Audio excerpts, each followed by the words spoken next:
40 centimetre ಇದೊಂದು paper strip ಇರ್ಬೋದಾ? ಯಾವ paper ಸಾಕು, ಯಾವ ಕಲರ್ ಸಾಕು?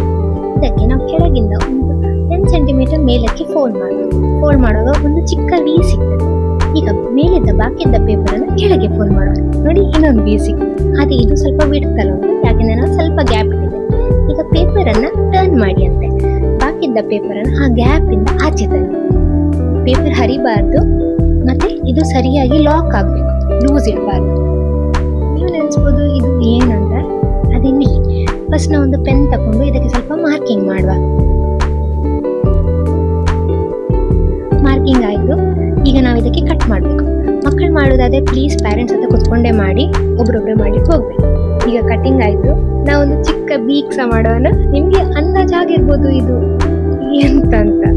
ಓಕೆ, ನಾ ಈ ಬೀಕನ್ನ ಸ್ವಲ್ಪ ಶೇಡಿಂಗ್ ಕೊಡ್ತಾ ಇದ್ದೇನೆ, ನೀವು ಹೇಗೆ ಬೇಕಾದ್ರೂ ಸಹ ಮಾಡ್ಬೋದು. ಇದಕ್ಕೆ ಚಿಕ್ಕದೊಂದು ಕಣ್ಣು ಮಾಡೋಣ. ನಮ್ಮ ಕ್ಯೂಟ್ ಒಂದು ಪಕ್ಷಿ ರೆಡಿ.